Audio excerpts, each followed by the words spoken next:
Hello ladies and gentlemen, Green here, and we're going to get into what might be the most frustrating boss out of the whole Advent of Chaos event, which is boss Starfire.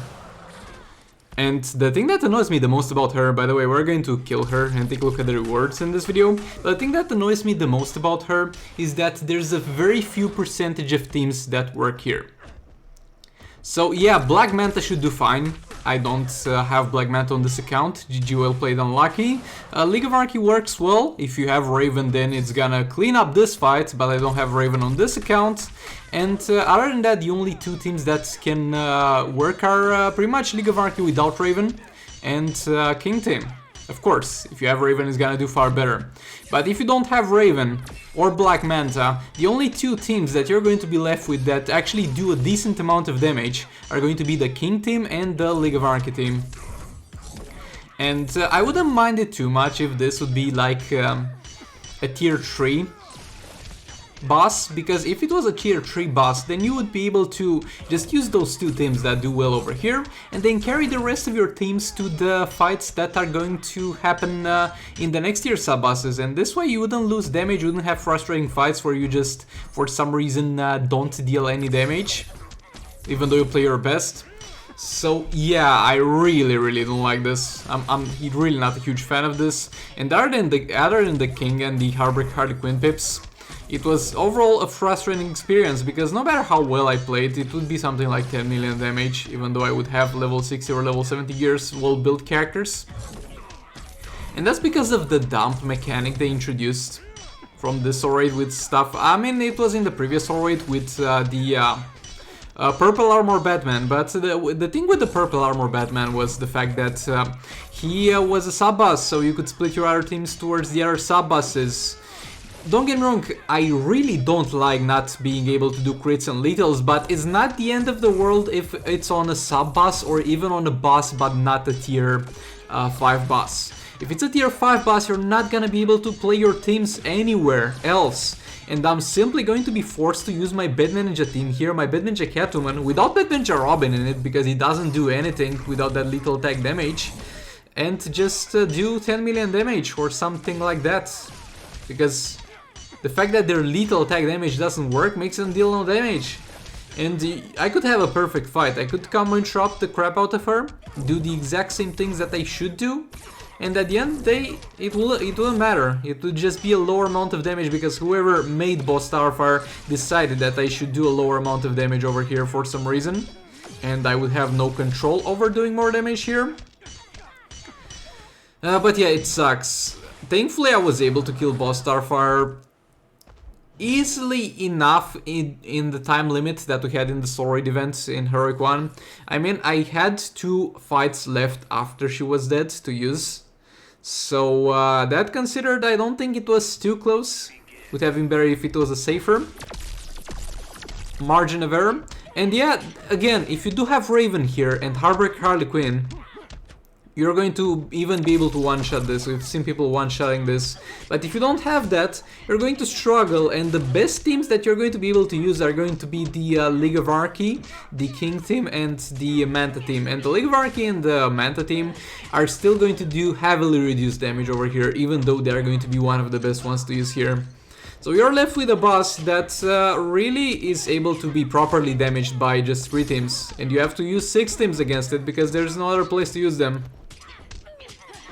Yeah, it's overall just frustrating. Let me know down in the comments what you think about this. I mean, on the other account I did have Raven, and I didn't really know about the Harley Quinn strategy at that point. And to be honest, I didn't have the credits, even if I knew to upgrade my special to on Harley Quinn. But I did get through her using my King plus Raven. That helped a lot, using the League of Anarchy on that count, and using Manta. It was not such a huge deal once I had those things. But now going back to the previous account where I don't have Manta or Raven, which is going to be the case for most likely 90% of the players, is not going to be an overall good experience. And yeah, I hate this. I never want to see this kind of implementation. Like, other than this, I have no problem with boss Starfire. If you're not able to lock her into an infinite combo or a stun lock like it's here, Though this could be classified as an infinite combo, I guess. It's gonna be frustrating to deal with and hard to deal with. The mechanic that she inflicts dot damage on you makes that even harder. And I don't mind it. I love it. I love challenging fights. I love to have to actually think about my strategies and to adapt my teams towards doing a better job here. But the fact that she's immune to crit and lethal makes her just simply a dumb fight. It makes her a brick wall, and an annoying brick wall at that. It makes it a brick wall that hits you back. So yeah, that's in my opinion a huge wasted potential with the Starfire fight. This would have been otherwise a pretty interesting fight. Again, not the smartest fight in the world, is just the base character of Starfire with some dot damage that's constantly inflicted on you added on top. But because Starfire is a challenging character to fight, could have been a nice fight. But the fact that they simply render some teams useless. Oh, she's also immune to having her special disabled, so Silver Banshee team is also not gonna do well here. You're literally going to be left with a Silver Banshee that just tags in to do a special tree to deal 300k damage and then get tagged back out and build some combo with reverse flash. It's simply a shit show fighting this boss without those 3 teams, and I don't think it's an entertaining experience anymore. And again, it's a shame, because in my opinion, even though some of you guys might not think the same, I think other than the fact that you simply deal no damage because the system put there in place is going to tell you that you'll deal no damage before the fight even begins. Other than that, this is a pretty interesting and challenging fight, and I've had some fun with it. The only thing that I hate is the disappointing amount of damage at the end. Over here, we're going to have a Just League team. I'm going to have the Chakra artifact put on Just League Flash, and I don't think the Chakra artifact is a very good artifact. It's a little bit of an above average artifact, but there's one thing that I'll give that artifact, and that is the capacity to heal your characters. And that's why I have it on Just League Flash. Again, on discount, I'm not heavy on Chaos artifacts. I just have level 1 Chakra on Flash, and I have level 1 Candle on Cyborg. Not the smartest idea to let Cyborg die over there, because in case my Flash is going to die, I'm going to have to revive him with Just League Aquaman. And if Cyborg is also dead, then it's gonna be a 50-50. So let's hope we don't mess it up here. Again,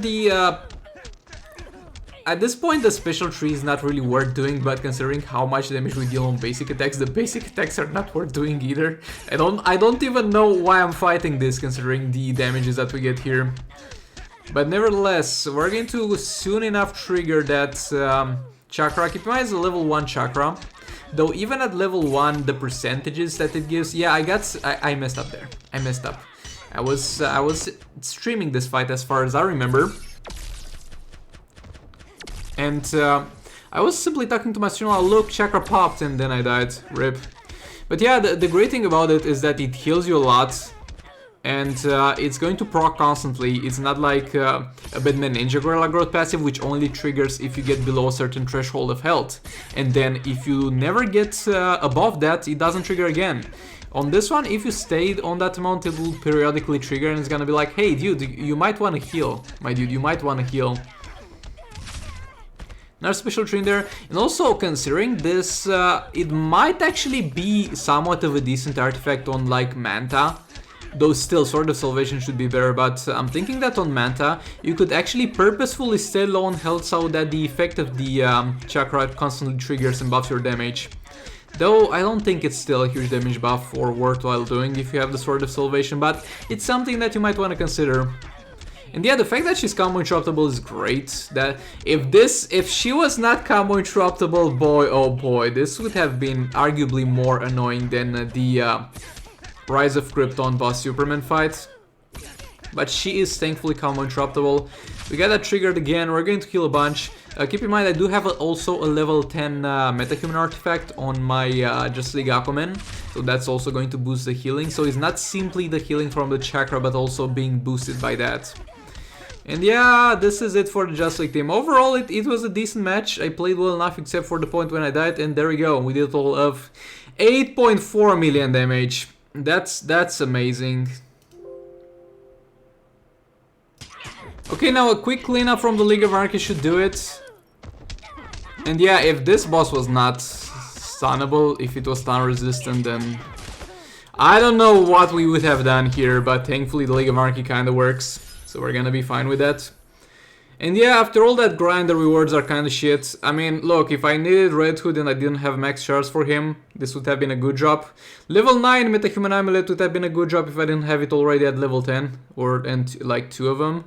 But yeah, not the worst drop in the world, so I'll give them that, but just for me personally, not worth the effort being put here. But for other people, those might have been decent rewards. So yeah, thank you so much for watching. Please do like, comment, subscribe, and share, and I'll see you all in the next one. Goodbye!